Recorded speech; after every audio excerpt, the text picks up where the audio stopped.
6 years later, happiness had settled into their lives not as a fleeting moment, but as a steady rhythm.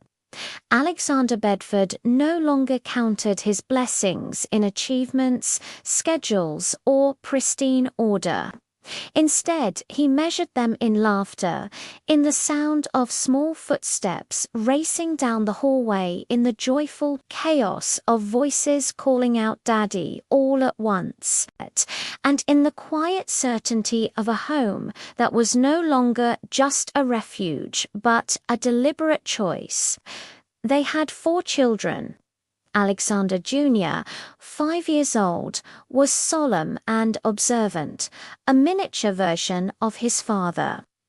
Liam, at 4, was endlessly curious, already asking questions that made Alex pause and think before answering.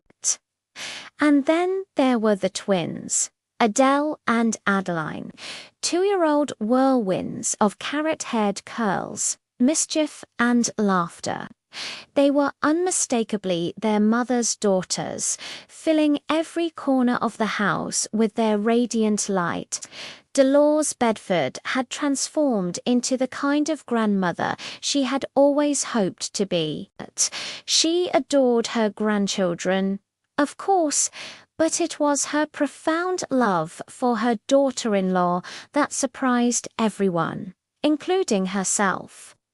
Dolores now fussed over Millicent, defended her fiercely, and spoke of her with unrestrained, open pride. To Millie, she was no longer the formal Mrs. Bedford. She was simply Ma. Millie's own mother had passed away before she turned 3, her memory more a feeling of warmth than a clear face. But in Dolores, she had found something she never thought she would experience again, a maternal love that asked for nothing and demanded nothing in return. And the children called her grandma as if it had always been so.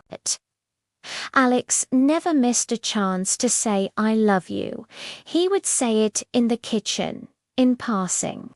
He'd say it quietly in the hallway.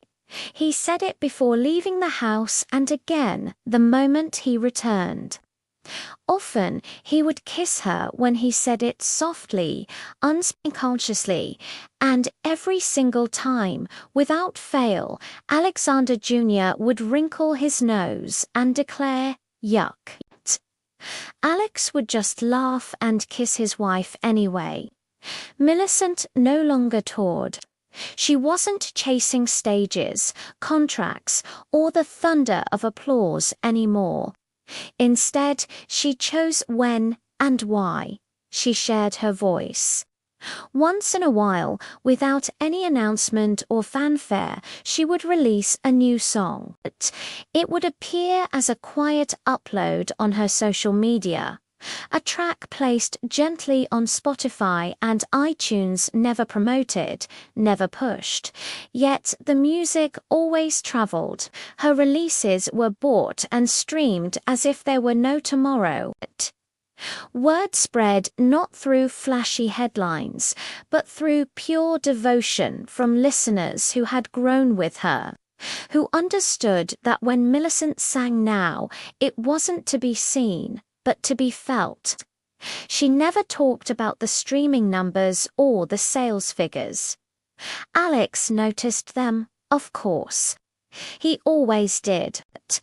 But he never said a word. He would just kiss her temple and hold her a little closer, immensely proud of the woman who had learned that her worth didn't depend on being loud.